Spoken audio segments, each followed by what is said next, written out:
Thank you for tuning in to another week, another fire segment. This is your girl, Onney, the CEO, and you know we are completely living outside the box. The show that I have tonight, now we've heard the word toxicity. Now we've been hearing the word narcissist. So if you've been hearing these words and you want to know exactly what is a narcissist, I need you to buckle up your seatbelts because you're now plugged in, tuned in, tapped in to Outside the Box.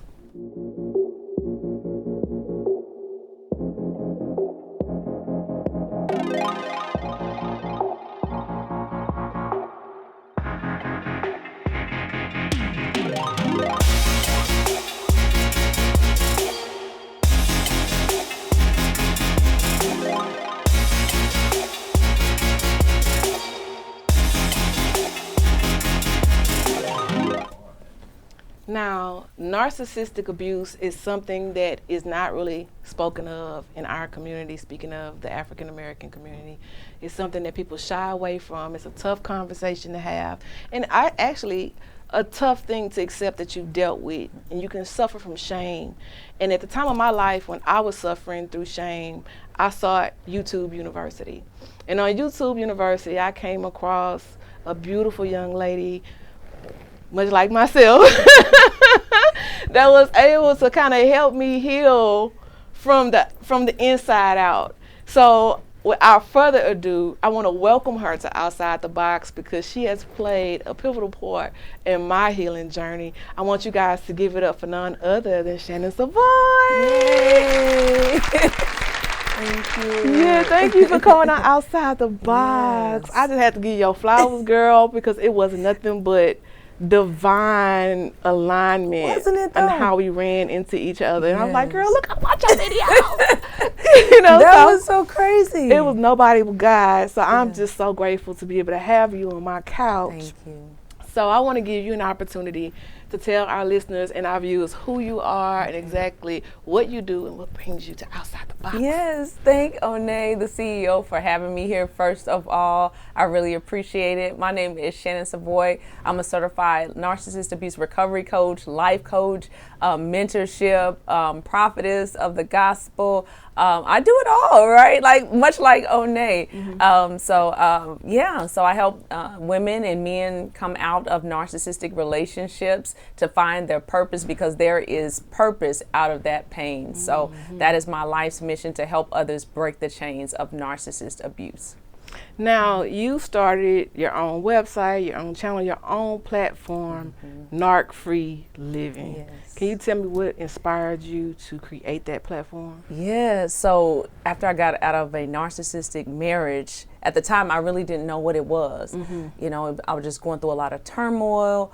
It was a lot of cheating. It was a lot of pathological lying. So when I got out of that, I was like, God, what is this? And so when he showed me what it was, I was like, I can't just sit on this as much as I wanted to and just go sit down somewhere and heal and, you know, live my life. I knew I had to do something about that. So that's when I came across our brother Floyd, right? And then he kind of encouraged me, amongst other people, kind of encouraged me to begin this journey. That's really where it started from. Well, I knew I wanted to help other people. Because it definitely helps people that are suffering in silence, that don't want to go to their girlfriends and tell their business because they're afraid of being judged. Just having a sounding board, because for so many years I believed that I just attracted narcissistic men. Right. And I couldn't tell if I attracted them or if I was attracted to them. I don't know if it was my need for validation and feeling needed, but I would always end up with the same result. Different person, they could be completely different individuals, nothing in common on the exterior, different walks of life, different professions, different money, brackets, whatever, but at the end of the day, I would still end up with the same result, some type of mental abuse or physical abuse, you know, the cheating, the lying, all of that. And so it had me question, was something wrong with me for so long?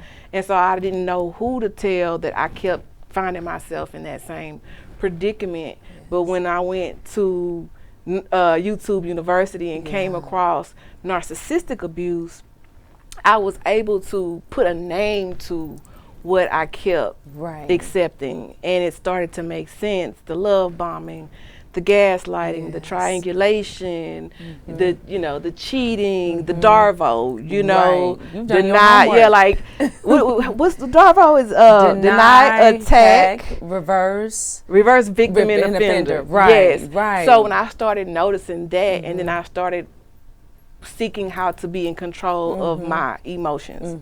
You know what I'm saying? They say respond, not react. Right. But when you meet someone and you think you in love, you think you have a vibe, sometimes you overshare. Yes, because you don't know. You think you met your soulmate. Right. You think you met your soulmate, not a soulmate, but a soulmate. Right. And actually, they are soulmates in a way, because you end up with soul ties. Yes, come on. So for the Yeah. women that are out here questioning themselves, because we can be gaslighted so much by narcissists Yes. that we start to gaslight ourselves on default.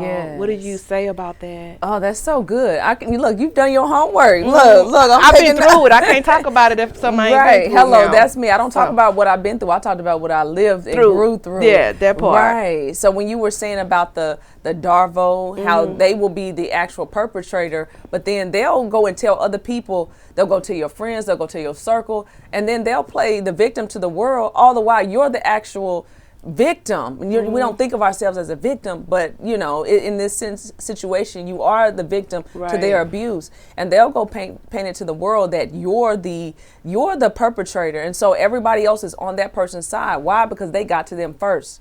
So usually the person that gets to them first, that they go tell first, people believe that person. They don't believe, and then people don't believe, like, your story can be so extravagant. You've been through so much that people can't believe, wait a minute, this is too much to happen. This is a lifetime movie. And why were you still with him? And so they basically victim shame, because now you don't want to tell nobody, especially if you try to confide in somebody and you're not strong enough to leave. Yes. And so they can sometimes victim shame you because you're still there, instead of trying to help you find your voice. Because they don't understand that this is a soulmate. They don't understand that this is a trauma bond. So your soul becomes connected with that person or the people. And they don't understand how that affects it. So it's a trauma bond that's created. So now you feel so sorry for this person, even though they're abusing you. You feel sorry for them. That's a trauma bond. It's Stockholm syndrome. It is. Yeah. So it's bigger. It's like the frog. It's an analogy. They call it like the frog in the boiling pot. So you heard that, right? Yeah. So the frog won't. If you as long as it's warm, as long as it's warm, right? So that's what a narcissist does. They turn up the temperature just a little bit at a time every day. It's the walking on eggshells. It's the emotional abuse. It's the withholding the affection and taking it back, giving it intermittent reinforcement. It's all those things. So a victim, they don't know, because there's some emotional instability lacking somewhere. So when somebody gives you that love bombing, it's so potent. Yes. It's so powerful. Especially if they've taken the time to study you. And they do. They do. They always do their homework. And a lot of times they're paying attention even when you're not thinking they're paying attention. Right. And they could have been studying you for years before they make their Are they move. on your social medias? Yeah. They're on all your profiles. Yeah. They're looking at you. They are trying to figure out because they have to find a way in. They got to find a legal right. And I'm going to say this for the record. Ladies, sometimes we set ourselves up, because I used to do this thing where I would post to my future husband.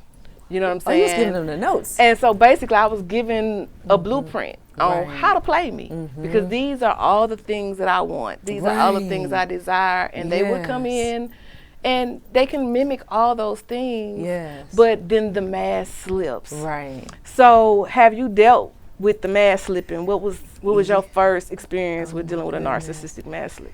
And I think when I look back on it, Onney, I probably have been dating lower grade narcissists in some way, shape, or form. This one was what I call like the coup de grace, like the major one, because it's one that awakens you that something is going on. Yeah. So when I found myself in that narcissistic marriage, it was physical abuse, it was domestic violence, but I thought because I was strong and I fought back, I didn't really know that it was domestic violence. Because strong, and people know that I'm strong, so they don't think that strong women get abused. Right. But we're fighters. So I didn't necessarily understand. I knew it was wrong because it was shameful, but I didn't necessarily know how that impacted me. So now, as a narcissistic abuse expert now, can you share with our listeners and our viewers what are some of the main traits of a narcissist Right. So according to, I always say I'm a coach, right? So I don't diagnose narcissists. That's for therapists and psychotherapists and things of that nature. But from a layman's perspective, you'll start to notice the walking on eggshells. You'll start to notice the pathological lying within them, low or no empathy. That is one of the first signs when you have to explain to yourself or explain to somebody common human decency.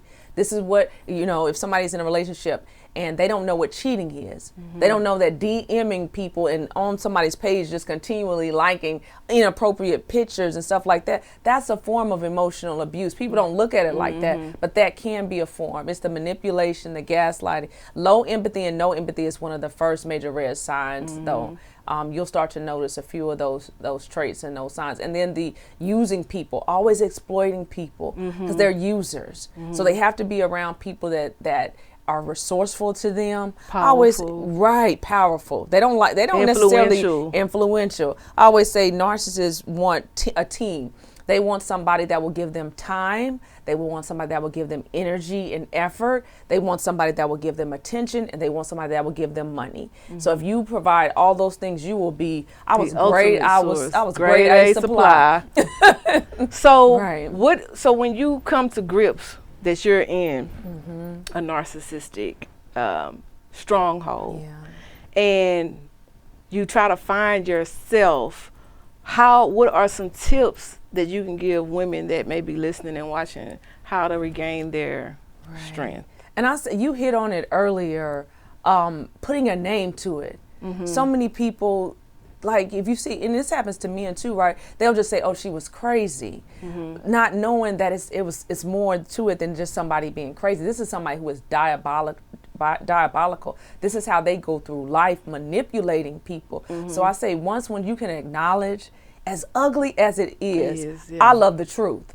So you have to be, and usually we are truth tellers. So no matter how ugly your situation is, you have to face it. So you got to acknowledge it. And be able to putting language with what you've been through is so powerful, because some people don't know until they hear the conversation. Then you can start to connect the dots. But first you got to acknowledge it. And then if you're in that situation, I'm going to always say, go to the Most High God, ask Him for a way out, but also begin to look at your patterns, your life. Say that. Right. Examine the patterns in your life, because those patterns, those dots are going to begin to tell a story. And I was 38 when I went through the dark night of the soul, is what I call it, because I found myself depleted. I felt like I was in darkness, and I had nobody to reflect or mirror back, or whatever the case was. I had to deal with what I was, the hand I was dealt. And I had to take accountability for the fact that I chose to be in those situations. And I also stayed as long as I did, but I had to discover what was it in me that made me stay.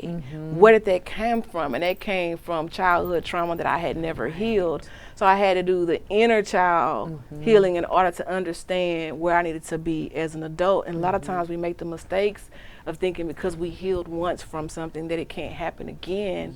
But it creeps up on us when we think we're the most healed. And so what I tell people all the time is just, although I went through narcissistic abuse recovery, it's still an ongoing process, because when you're triggered, you have to make sure it's not you you're not your own triggers. But once you know that when you know that you're healed, then you don't react. You only respond because you've healed from those triggers. So that takes your power back, because once you are healed, that only then will you be able to stand in your power and not acquiesce to the narcissist. Because unfortunately they do create a strong fight from the beginning. They'll love bomb you, they'll love bomb your kids, everybody, your parents. And so when you try to go to those people who are your immediate circle, they don't believe you. Right, because now it's like an octopus. They just get in your circle. So all their tentacles, now they're in your business, now they're in your associates, now they're with your parents, now they're with your sister, your brother, and your children, just like you said. So now when you go to them, and it's hard, because now you built up their image too. Because you want people to love and accept them. So I have a TikTok, it said, we're different because all along I was lying to people so that they would like you. And you were lying to people so they would hate me. And so all along, somebody that you hate is really stabbing you in your back and planting those seeds and you don't even know it. So they essentially become you and erase you from your own circle so that you're isolated. And that's so and weak. sometimes the isolation can happen when you're not paying attention, because of course during a love bomb you're just so excited to have that person that believes in you, that by your side, that's willing to do everything with you and everything for you and make you feel like you the next best thing to sliced bread, honey. And then when they pull that rug from under your feet, you realize, damn, I've been, what they call it, delusional. Right. Or how did I not see it coming? Because I didn't see this. Yes. And it's just like women that deal with physical abuse. Sometimes it don't even happen until after they say, I do. That was my case. So you don't really know what you're signing up for. Right. And some people, and whether it's a narcissistic man or narcissistic woman or man or whatever, it's not gender specific. They are all among us. But some people can stay in character until they feel like they have you secured. And once they have you secured, they don't care. They can take their mask off, hang it up, throw it in the trunk. It don't matter what other people think, because they got you now. They got you. And that was 2 weeks. And so it was 2 weeks after we got married that I saw the mask slip. And it slipped, and it threw me off because he pushed me, you know, and I was like, it was almost like I had like, did this just really happen? And you're like, is this my life? So the mask slipped, and when I saw it slip, it scared me. And then it takes you into yourself, because now you can't tell, like you said, you can't tell anybody because you built this person up. You thought you found the love of your life. So now you got to go within to figure out some things. Yeah. And then not only that, because when I ended my narcissistic relationship, I was embarrassed. Yeah. Because we were social media savvy. We were the black couple that people was posting, black love, happy couple, I want what y'all got. Not realizing that I was being depleted and I was being drained. And, you know, unfortunately, someone could come into your life, literally mirror you. And you discover that, wait a minute, when that mask slipped, you be like, who is this person? I don't know who you are. Only to discover the person that you fell in love with was actually yourself, because they mirrored you so well. And so the wake-up call is when they make you think they love everything that you do, and then use those very things against you. Because the very things that you love, the very things that they said they love about you, are the very things that they're going to begin to nitpick and criticize. So now you don't even know yourself, you know. And it's even harder when you're in social media. And we see these couples around today. We see all these couples divorcing, and, you know, things are being exposed. And I'm not saying everybody's a narcissist, but something in the buttermilk ain't clean. And it's even harder when you're in the public eye. And that's another reason why now my relationships, they're not for entertainment. So if I decide I want to post my significant other, I may.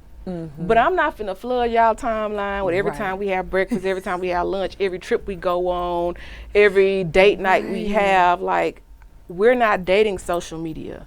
We're dating each other, because what happens if it work out? What happens if it doesn't? You see what I'm saying? I don't want to have to go back and explain to all these people that we put in our business, because, you know, human nature, when I see a couple and you posting him every 5 minutes, and then all of a sudden all his pictures deleted off your page, what happened? We want answers.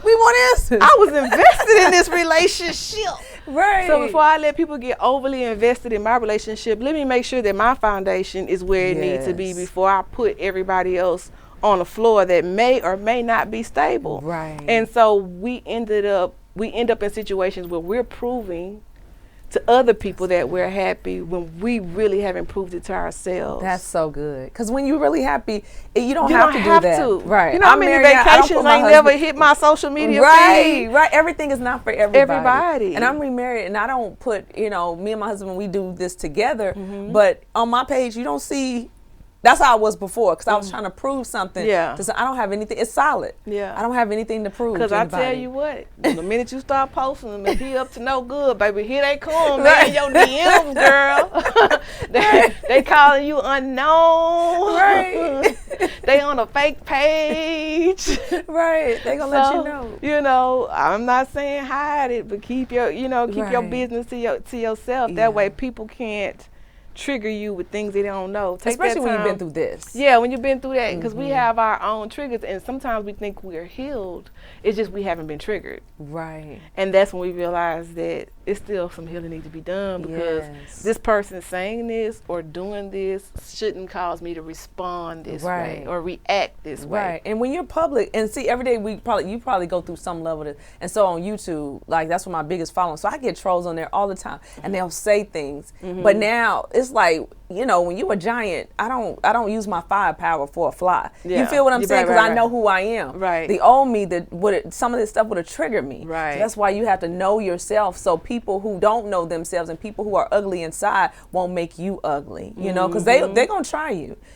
People will try you. So when you know yourself, you may get triggered, but even if I do get triggered, I examine, is this me? Is this what they're saying? Is it true? And if it's not true, it goes in one ear and right out the other. It does not get to sit up in my subconscious mind. It goes in, because what they're saying is not true, and it's not a reflection of me, it's a reflection of them. Now, another thing that I wanted to bring up that I realized that a lot of narcissistic people do is triangulation. Yes. And so you find this more so in cheating dynamics, where the man would put the two women against each other. Yes. And that is a tactic used to keep these two women from properly communicating. Yes. So if he's running telling her, oh, she said this, that, and other, then now she's defending herself. So she Right. automatically dislikes this other lady that's not even having a water cooler conversation about her. Right. You know what I'm saying? And so before you know it, when it comes to the surface,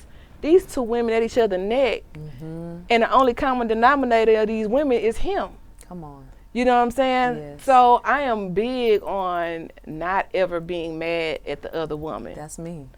Like, if you find somebody else to float your boat with, that's on you. Right. You know what I'm saying? So, but I'm not going to be mad at her, especially if she didn't know about me and you lied about me. Right. And I'm not going to sit, and even if I'm hurt, even if she know about me, I'm not going to sit and talk bad about her. Right. Because I don't know what you fed her Exactly. to get her to co-sign for your behavior. Right. And you'd be surprised how many, that's a wise woman. That's a wise woman. And I'm the same way, because the ex tried that. And he would try to triangulate me with the exes. And I'm like, when the ish hit the fan, I had to make some calls and like, tell me your side. Because, all along I felt like it wasn't the truth. And when I talk to them, you'd be surprised at what people are saying when they pillow talking, So when we compared versions, I was like, okay, they weren't lying. They weren't lying. So you can, and I said all the time, you can never triangulate me with another woman. You can't never make me jealous, because I'm so secure within myself. I'll be like, you say she beautiful. I'll be like, she sure is. She is gorgeous. You can never triangulate me with another woman, because I am a girl's girl. And when you're your sister's keeper, you don't play that mess. He tried it. And people will try that. Men and women will try that if they sense that in you. You know what I'm saying? Do you know that one of my best friends, shout out to Kim. Hey, Kim. One of my best friends, we actually met because we were dating the same guy. And he was love bombing me and future faking. And he wasn't who he was a con man. And I came across an email because I was working on the computer from home, but he had his email up. And I'm like, that's not my email. I'm reading the email. So her number was on the email or something. I ended up calling her, and we talked on the phone. And to this day, I'm her daughter's godmother. Wow. We have over 15 years of history together, goodness. and I love her to pieces. So sometimes those be your best friends, the people that you can realize that, hey, you know what? And then the dudes end up so mad. Because how you friends with my ex? You know? Oh, well. Hey. It is what it is. It is what it is, you know what I'm saying? So as a empathic person, I try to stay away from judging another woman's issue. You know what I'm saying? Because we all have a path to take, but I do appreciate you opening up and being willing to create a platform for women like myself that may not have an outlet, that needs some encouragement or needs to put a name to it, or be able to say, wait a minute, this sounds a little bit too familiar. So I do want to acknowledge that the first time I met you in person, Right. you gave me 2 books that you did. Rising Above Narcissistic Abuse is actually, both of these are anthologies involving you and other women. But I was very moved by your story in this book, and the power of breaking the silence as well. She shares her story there. She started off with love bombing, and baby, I was hooked. Right. So I have plans on finishing the other stories from the ladies in this book. Shout out to you guys, all of you all, for just sharing your stories. It take a lot of courage. It take a lot of strength to be dead naked. Yes. You know, and so for women all around the world, they need that support group. Right. And so speaking of support group, you have so many different platforms. But before we get into platforms, now your books can also be found on your website as well. So if people want to order your books, so do you prefer that they order through the website or through the Amazon link? Through the website, because then they'll get not an autograph, but I'll sign it something personal. Okay, okay. So we want you guys to go to Narc Free Living. Is it the LLC? .com. Narc Free Living LLC. And if you guys want to follow her on Instagram, you guys make sure you follow her at Narc Free Living LLC. Hit that follow button. She also, we did already go over her website, but she also offers coaching. So I don't know if we got a chance to kind of go over that part, but make sure you go and find out about her coaching programs. She also have a YouTube channel. This is where I found her, baby. I done went through every reel she have on this page. Do you understand me? Okay, so make sure you guys subscribe to her YouTube channel. She has some amazing content that would definitely help pull you from a dark spot. And for our TikTokers, she have her own TikTok. You can also follow her TikTok page. Get you some shorts. Be informed about what is going on in your life if you can't put a name to it.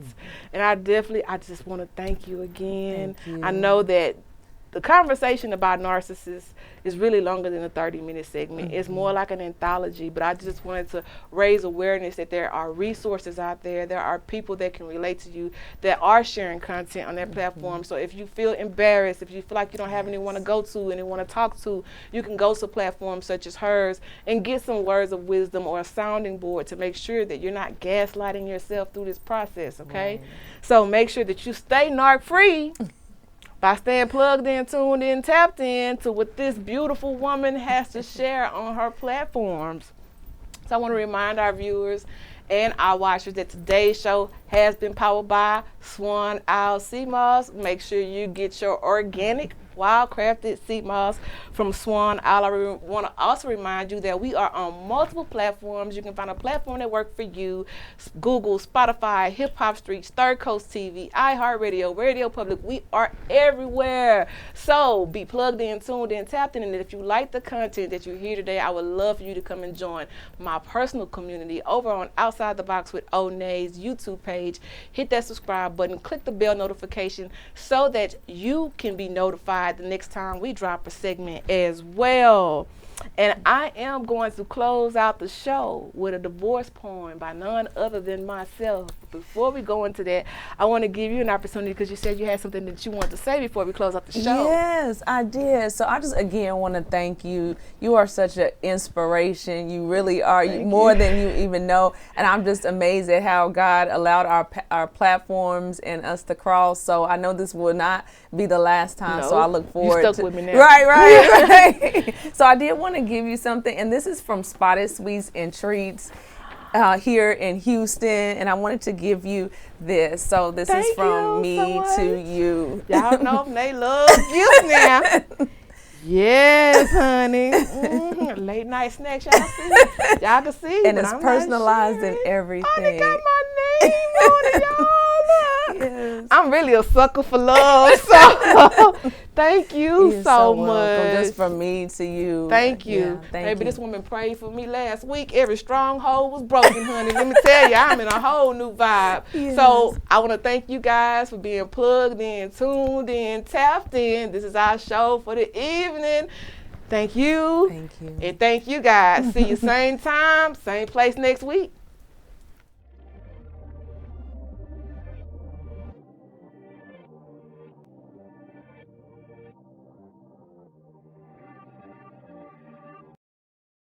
What do you do with love when love doesn't love you back?